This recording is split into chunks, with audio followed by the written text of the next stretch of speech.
ምዕራፍ 7 ሰሎሞን ቤተ መንግሥቱን እንደሠራ። ሰሎሞንም የራሱን ቤት በ13 ዓመት ሠራ። የቤቱንም ሥራ ሁሉ ጨረሰ።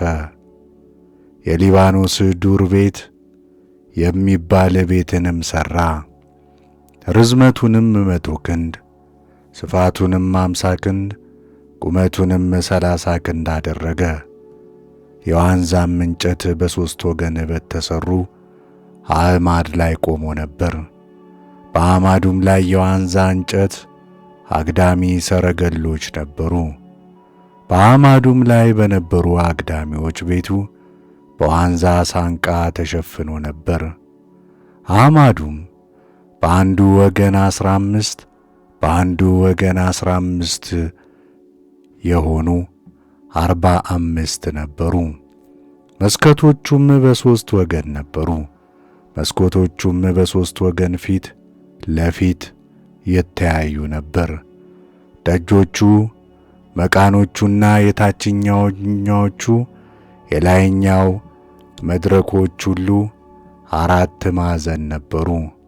መስኮቶቹም በ3 ወገን ሆነው ፊት ለፊት ይተያዩ ነበር። አዕማዱም ያሉበትን ቤት ሠራ።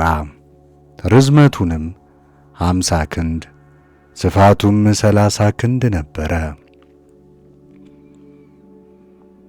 በእርሱም ፊት ደግሞ ታላቅ አዕማድና መድረክ ያሉበት ወለል ነበረ። የሚፈርድበትም የቤቱ ዙፋን በዚያው አለ። ለመፍረጃውም ቤትን ሠራ። ከላይ እስከ ታችም በዋንዛ እንጨት አያያዘው። ከፍርድ ሰቀላ ወደ ውስጥ በሌላውም አደባባይ ውስጥ የነበረውን የሚኖርበትን ቤት እንዲሁ ሠራ። እንደዚሁም ቤት ያለ ቤትን ሰሎሞን ላገባት ለፈርዖን ልጅ ሠራ። ይህም ሁሉ ከመሠረቱ ጀምሮ እስከ ጉልላቱ ድረስ በከበረና በተጠረበ በውስጥና በውጪ በልክ በተከረከመ ድንጋይ ተሠርቶ ነበር። በውጭውም እስከ ታላቁ አደባባይ ድረስ እንዲሁ ነበረ። መሠረቱም 10 ክንድና 8 ክንድ በሆኑ በከበሩ በታላላቅ ድንጋዮች ተሠርቶ ነበር። በላዩም ልክ ሆኖ የተከረከመ ጥሩ ድንጋይና የዝግባ ሳንቃ ነበረ። በታላቁም አደባባይ ዙሪያ የነበረው ቅጥር እንደ እግዚአብሔር ቤት እንደ ውስጠኛው አደባባይ ቅጥርና እንደ ቤቱ ወለል 3 ወገን በተጠረበ ድንጋይ አንዱም ወገን በዝግባ ሳንቃ ተሠርቶ ነበር። ንጉሡም ሰሎሞን ልኮ ኪራምን ከጢሮስ አስመጣ። እርሱም ከንፍታሌም ወገን የነበረች የባል አልባ ሴት ልጅ ነበረ። አባቱም የጢሮስ ሰው ናስ ሠራተኛ ነበረ። የናስንም ሥራ ሁሉ ይሠራ ዘንድ በጥበብና በማስተዋል በብልሃትም ተሞልቶ ነበረ። ወደ ንጉሡም ወደ ሰሎሞን መጥቶ ሥራውን ሁሉ ሠራ። በቤቱ ውስጥ ላለው ወለል 2 የናስ አድማ ሠራ። የአንዱም ዓምድ ቁመት 18 ክንድ ነበረ። በዙሪያውም መጠን 12 ክንድ ነበረ። የዓምዱም ውፍረት 1 ጋት ነበረ፣ ውስጠ ክፍትም ነበረ። ሁለተኛውም ዓምድ እንዲሁ ነበረ። በሁለቱም ዓምድ ራስ ላይ እንዲቀመጡ ከፈሰሰ ናስ 2 ጉልላትን ሠራ። አንዱም ጉልላት ቁመቱ 5 ክንድ የሁለተኛውም ጉልላት ቁመቱ 5 ክንድ ነበረ።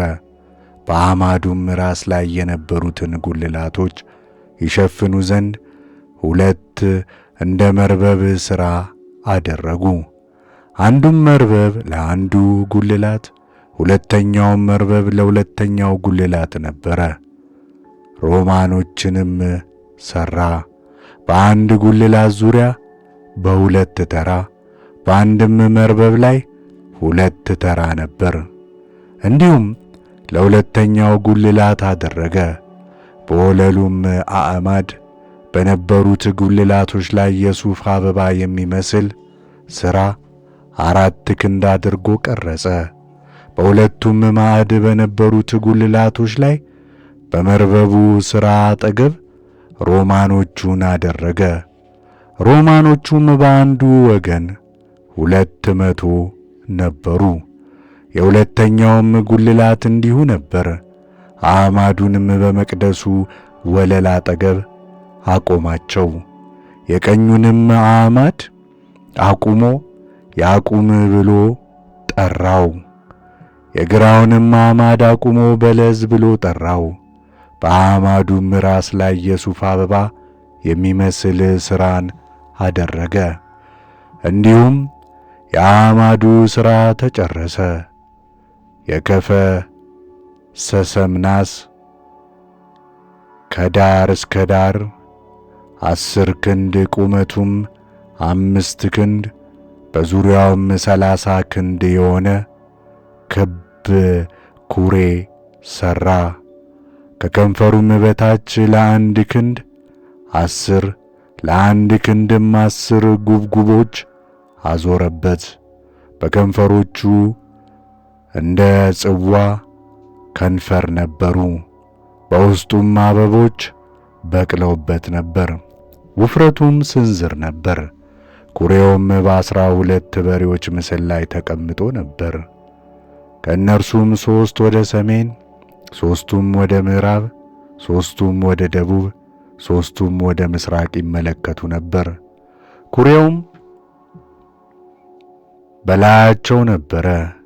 የሁለቱም ጀርባቸው በስተ ውስጥ ነበረ። ውፍረቱም 1 ጋት ነበረ። ከንፈሩም እንደ ጽዋ ከንፈር ተሰርቶ ነበር። እንደ ሱፍ አበባዎች ሆኖ ተከርክሞ ነበር። 2000 የባዶስ መስፈሪያ ይይዝ ነበር። የአስርም የናስ መቀመጫዎችን ሠራ። የአንዱም መቀመጫ ርዝመት 4 ክንድ ወርዱም 4 ክንድ ቁመቱም 3 ክንድ ነበረ። መቀመጫዎችንም እንዲሁ ሠራ። እርስ በርሳቸው አያይዞ ሰንበር ባለው ክፈፍ ሠራቸው።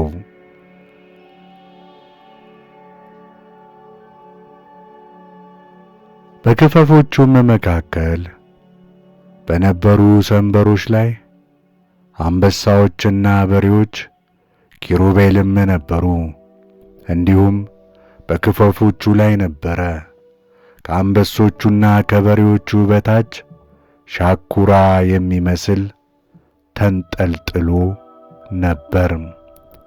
በየመቀመጫዎቹም ሁሉ 4 የናስ መንኰራኵሮች ነበሩባቸው።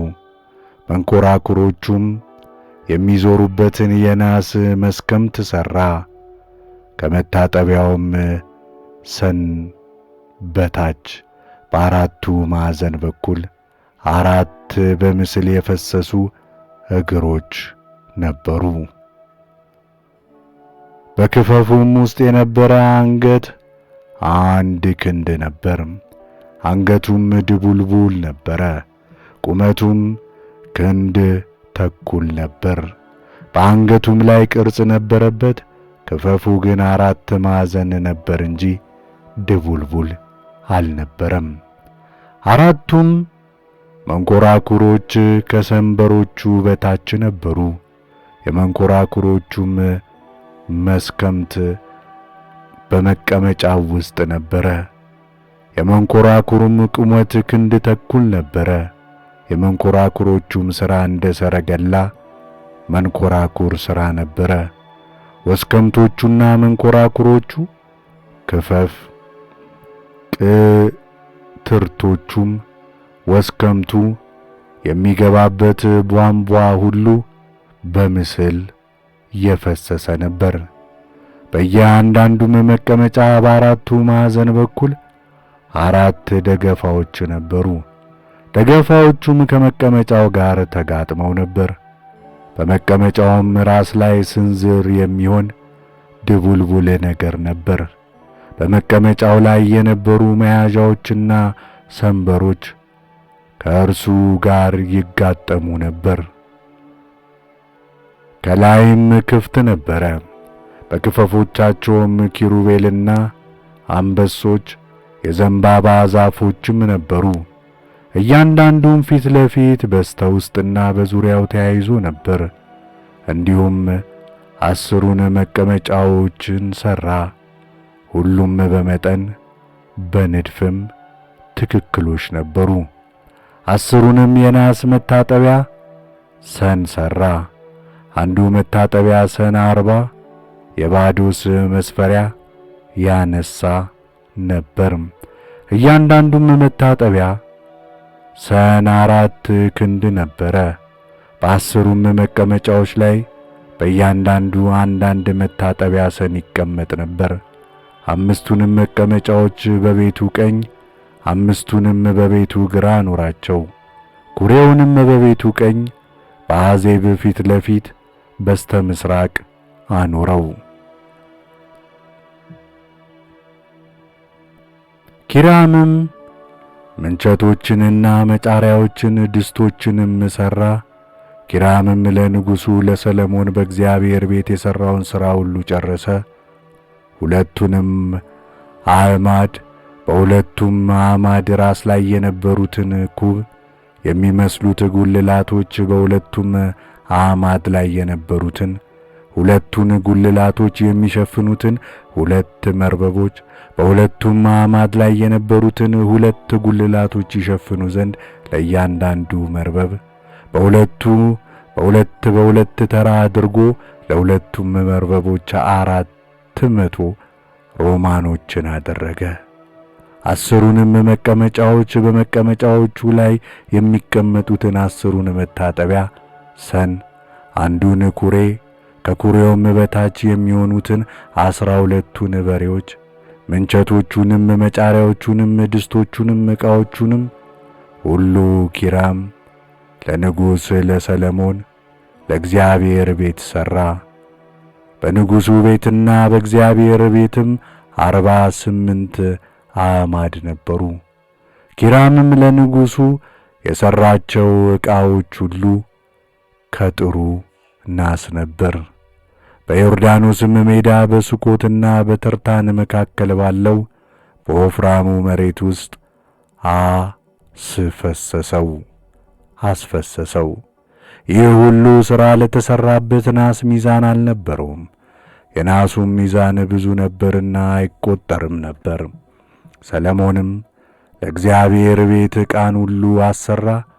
የወርቁንም መሠዊያ፣ የገጹንም ኅብስት የነበረበትን የወርቅ ገበታ፣ በቅድስተ ቅዱሳኑ ፊት 5 በቀኝ 5ቱንም በግራ የሚቀመጡትን ከጥሩ ወርቅ የተሠሩትንም መቅረዞች፣ የወርቁንም አበባዎችና ቀንዲሎች፣ መኰስተሪያዎችንም ከጥሩ ወርቅም የተሠሩትን ጽዋዎችና ጉጠቶች፣ ድስቶቹንና ጭልፋዎቹንም፣ ማንደጃዎቹንም፣ ጽንሃዎችን፣ ለውስጠኛውም ቤት ለቅድስተ ቅዱሳን ደጆች ለቤተ መቅደሱም ደጆች የሚሆኑትን የወርቅ ማጠፊያዎች አሠራ።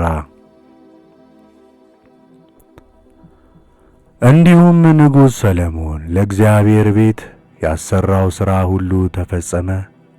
አባቱም ዳዊት የቀደሰውን ራሱም የቀደሰውን የብርና የወርቅ ዕቃ ሰሎሞን በእግዚአብሔር ቤት ውስጥ በነበሩ ግምጃ ቤቶች አገባ።